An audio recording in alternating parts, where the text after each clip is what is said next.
This is AnimeCons TV, your source for reports and discussion on anime and other fan conventions. I'm Doug Wilder, and each month we spend one episode responding to your comments, email, Twitter tweets, and all sorts of things. And we try and respond to them and give you some answers. We've got a couple emails and a very full mailbag from other sources, so let's get right started. Our first email comes from our friend James, also known as the Dark Kiba, and he writes, "Well, Happy New Year and Year of the Monkey to you all. A new year has begun, and you all know what that means. A fresh new set of conventions to attend." And he added a little smiling emoticon there. "I'm looking forward to all the amazing videos that you guys have in store for us, especially the con reports. Speaking of which, and please excuse me for sounding like a pest, but in this new year, are you guys going to do that awesome first cons report where you guys do a side-by-side look at your hometown anime conventions, how they are today, and how they were when you first attended? I'm going to do that someday with my hometown con of NandesCon. Anyways, thanks again for your totally awesome website, and what Simply Senpai said a while ago is true. You guys are living the dreams. From your great otaku ally, James the Dark Kiba. P.S. I didn't know Patrick was one of the founders of Anime Boston. That's totally cool." Well, definitely agree with that there. I mean, Anime Boston means a lot to a bunch of us, so that's something that we definitely hold in revere. But in terms of comparing hometown cons, I think you kind of hit on it inadvertently. Anime Boston is kind of the home base for all of us, so we don't really get out that far beyond that. I know this year will be the last year that Otakon will be in Baltimore, and that was my very first anime convention, even though it's not really my hometown. So I can probably put together a little bit of a comparison there, but we could definitely look into it for Anime Boston. I mean, it scares me to think sometimes how much it's changed, but I still love the event. So it's definitely something we can consider. If you or anyone else has a thing that they'd like to do to kind of compare and contrast how cons have changed, like the ones they've been going to year after year, definitely get in touch with us and send us your own video, because we'd like to hear about it. There's tons of cons out there. We got an email from Jake who says, "Greetings. I was recently thinking back to when the anime industry was in turmoil back in the mid to late 2000s, when many anime companies were going out of business or pulling back the reins. The one thing I have noticed is no one really talks about anime conventions during this time period. Considering every well-established convention generally invites many people from the industry, whether it's a voice actor or licensing representative, they tend to be a big draw. What was it like for conventions, especially the largest like Anime Expo and Otakon, when in a matter of few years a huge portion of their usual guests went out of business, or if they do come back are a lot smaller and more conservative? Did this affect attendance numbers at all, or the general focus and structure of the event? Did this change the relationship these conventions have with the industry? Did any conventions go out of business as well due to this decline? Thanks for your time, Jake." Well, Jake, actually, attendance numbers really just actually kept going up, and more cons kept coming out of this during this time. The relationships didn't really affect too much for industry and conventions, because most industry people were using this as a chance to kind of refocus and get more attention out there and really drive home, we're still alive, we're still here, things like that. So there wasn't a huge change, except maybe a focus. A couple of conventions maybe changed some of their focus, like we talk about how some anime conventions became kind of generic pop culture and changed their focus, but none of them really shrank that year in that time period. If you look back at, like, say things like Anime Expo or Otakon, you can actually see on our website their growth kind of kept going strong even despite that. And I think a lot of it is if you look at the dealer's room, one of the things that shifted as well, discs and media went into decline a little bit. Things like character goods, toys and things like that. That when the demand for that got even higher. So people were still watching anime, they just weren't buying as much physical media, and they were still trying to figure out where things were going. On Twitter, Melissa McCommon says, anxiously awaiting Monday's report about Sake Anime from P. Delahanty. That's Patrick. And Melissa also sent us some awesome fan art. Take a look at it real here. And this was awesome. Like this was made my day when I saw this. I like that I have the blue box, which probably means it's something Wartortle related because that's my favorite Pokemon. And I think Elizabeth is getting the Moonstick from Sailor Moon. So pretty awesome presents all around. Thanks. That was a really neat surprise, Melissa. And I know Patrick was having fun putting together the SAC anime report. On Facebook, Ryan York commented on our 2015 year in review episode saying, great review of the year. And well, thanks, Ryan. It was fun those are always kind of our favorite episodes. It's one of the few times we all get together to go back and look at everything that we've done for the year and talk with everyone. So, and it's a good way to kind of look ahead. So, we love doing them, and I don't think we have any plans to stop doing them anytime soon. And we have a lot of stuff from YouTube. Let's see. First off, Foxy Grandpa commented on our November feedback episode saying, haha, you're reading my name in comment. Watching you chuckle made my day. Well, it's not often you hear the name Foxy Grandpa, so there you go. Spickle Dash, I think that's how you say it, commented on Patrick starting a convention panel. I think knowing the clientele is one thing. Median age, income, etc. December, it's also peak season in retail distribution. I never like winter cons, including November and April with potential snowstorms. That is definitely a big factor if you're really going to start a convention, is know your demographic, really look at the demand. I mean, I can only talk a little bit from the Anime Boston perspective because that's the only convention I do staff work, but if we look at it, a lot of our attendees are college age or a little bit before a little bit older, and because around Boston there are tons of colleges, it makes sense that that's a big draw. So that's kind of one of the things we looked at. In terms of winter cons and stuff, especially even going November and April, yeah, it is a risk, and sometimes you have to put that into factor. And this is another reason why event insurance is very, very important. And if you're going to have a con in the winter, have weather as part of that. I mean, we always talk about the notorious Cat Snow Con. When I went to Otakon Vegas a couple years ago, I almost didn't make it because of the snowstorm, and the actual attendee badges didn't make it until a day after the con registration had opened. So there's lots of factors to. It's again knowing the risks, and that's definitely one of them. But also, I think if you're in a warmer climate, maybe you don't have to worry about that as much. And finally, we got a bunch of comments on the 10 largest anime cons of 2015. Maddie said, I'm guessing Otakon Vegas will see a decrease in attendance too. And I can say to that, no, they actually went up, but only by a few hundred people to 2,401 attendees.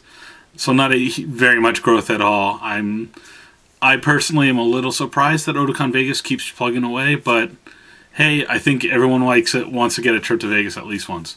He also says, AX registration lines in 2014 took me 3 hours to get out of on day 0, but thankfully I was out of the sun. 2015 was a vast improvement, got my badge in barely a minute. They even added tarps outside for the lines that had to be placed outside the convention hall. I wonder what else went down at Otakon though. Not even my friends who considered themselves regularly seemed to say much about it, if they even went last year. Well, I went to Anime Expo in 2014 as well, and even picking up my press badge, it felt like a nightmare. I was in line for 3 hours when just about any other time I've picked up my press badge, if I've been in the right line, has been under 20 minutes. And I think I had 3 hours like you. It was ridiculous. So it's good to hear they fixed that, especially when you're in the hot sun. That's dangerous. So putting up tarps and stuff is a really good practice, and I'm glad they fixed that. As far as Otakon, I'm still waiting to see it. I think there's a bunch of different factors there. Unfortunately, I think the riots played a part of it, and maybe scared a lot of people off. I know, talking with a lot of people, they were kind of saying, well, it's kind of busting at the seams. I'm going to take a year or two off. I'll wait for it till they move to Washington, D.C. to come back. So I think that also played a factor. And just, as anything, there's more conventions out there beyond Otakon and stuff. So maybe people are deciding, hey, now this was the year to try and take in another convention. So I don't think it's just one thing, but it definitely speaks volumes that the number was that sharp.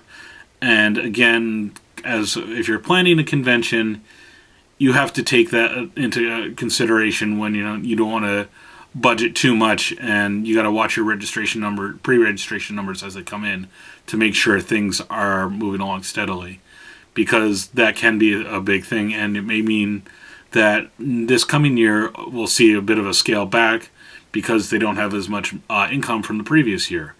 A lot of different things to consider. A kanji name that I can't pronounce because I don't know how to say it said, Fanime doesn't exist. And Lucanara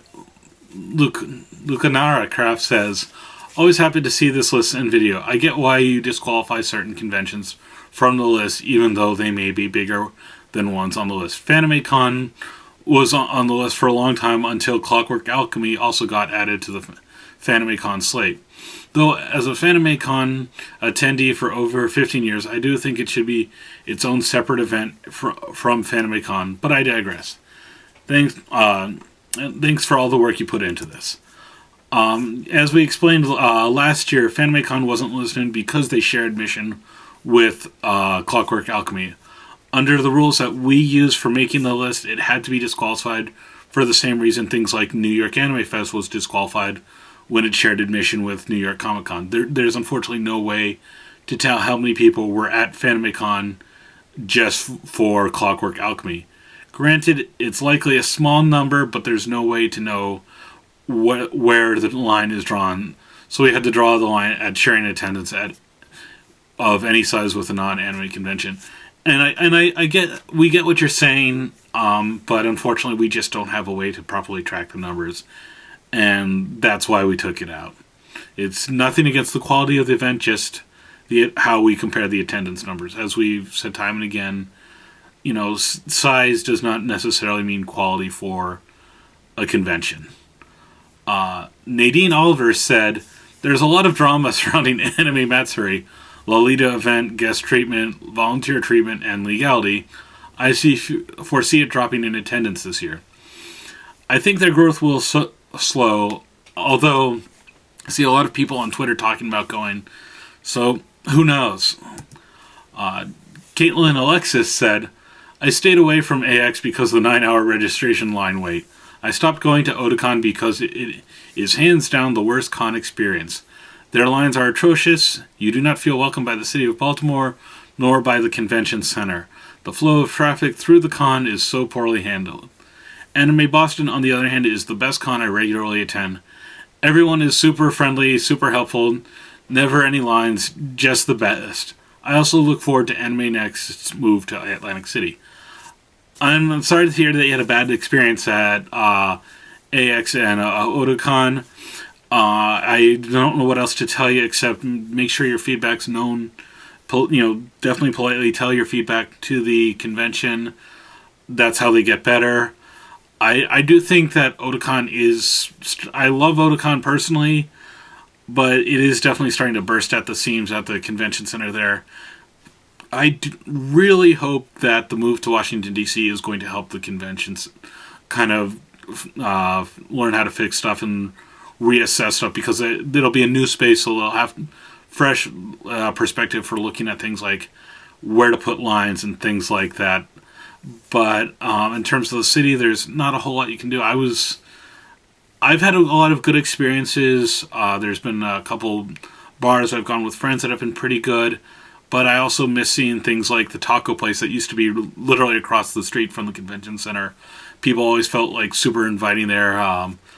I think Ice Cold Water Man's a great example of, someone that's really friendly at Otakon, but again, your mileage may vary.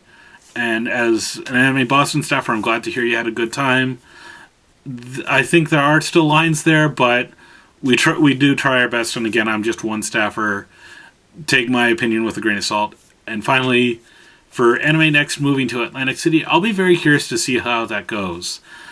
It's during the summer in Atlantic City, so it could go really well or it could go really poorly. If nothing else, I wouldn't be surprised if we see some really fun cosplay photos come from the event. And again, it's another con that's growing, so I think moving to a different location where they have a little more room to physically grow is definitely good. Mokmo23 said, I think there should be a standard, normal waiting time for registration. AX and Otakon have it tough, but I can tell you I never waited more than 45 minutes for reg at the number 10 convention, Otakuthon. Except the year when every computer were cheap power bars constantly rebooting. Obviously, any con that makes you wait multiple hours to get your badge is doing something wrong. And I wish more cons would pay attention to this, because when you think about it, registration is the only part of the convention that every single attendee goes to. And if the wait time is long, just, you got to fix that. And there are ways to track it. Have someone at the door every so often give a piece of paper to someone in at the end of the line, and that has the time of when they got in line written on it, and have that given to the person who is taking their registration. And it's so you can at least compare and say, oh, hey, it only took 10 minutes, or hey, it took 10 hours. Things like that. So registration is something every con really needs to work on, expediting it as possible. And I think from my experiences, I think the thing that hurts it the most is a lot of conventions try and do this in-house because that's what they can afford when they're smaller. But as they get bigger, it's just logistically too hard to manage. So I would say talk to an outside company that handles convention registrations. There's a bunch of them out there. Do your research. Talk to other conventions that have good registration lines and do that. Mokmo continues, Anime North is now at its maximum attendance cap for the past 2 years. Even though they're using half the convention center, they've just started pre-sales on January 2nd, and half the passes are sold already. It's going faster every year. And that's true, especially with cons that have a cap. If, people don't want to miss out. If they have a good time, they're going to register as soon as possible. I mean, plenty of cons actually offer registration for the next year at the current year's con, so you can lock in a low rate, and you're playing off the good times, and you're going to come back right away. So it is definitely something to pay attention to, and it's one of those things that if you're going to a convention and you're budgeting, the first thing you should take care of is your registration, because it's usually the less expensive if you pre-register, and that once you've got your ticket, everything else kind of falls and will be taken care of.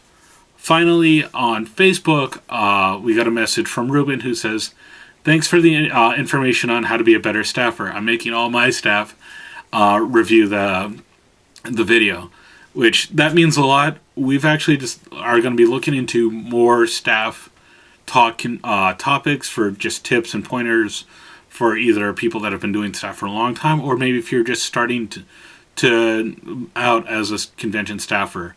It's content I think we really haven't gone into too far on the podcast, so I think it would be very interesting, and I think you guys would have a lot.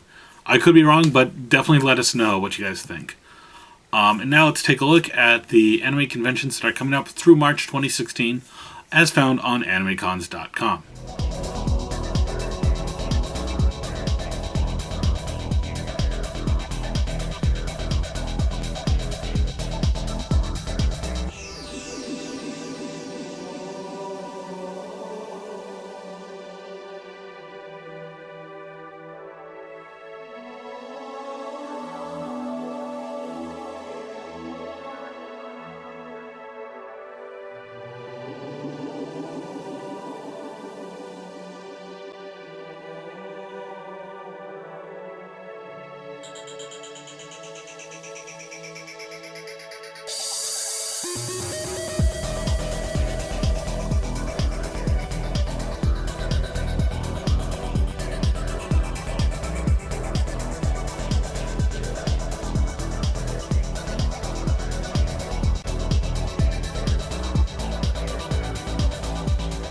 Coming up on AnimeCons TV, next week, Patrick reports from LumaCon, a small comic convention for kids in Petaluma, California.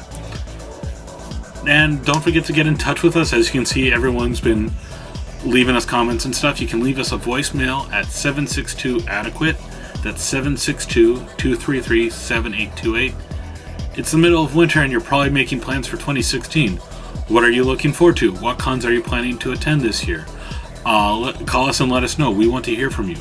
Don't forget, you can also email us at podcast@animecons.tv. Don't forget to tell your friends to subscribe to us. We're on iTunes at itunes.animecons.tv, on YouTube at youtube.com/c/animeconstv, or you can just watch us on our old-fashioned website of animecons.tv. You can also find us on Twitter, Facebook, and Tumblr. That's it for now. We'll see you guys next week. And yay! That's a wrap on season 7. What? especially tiny. We need to wrap this up so I can go watch the Victoria's Secret fashion show.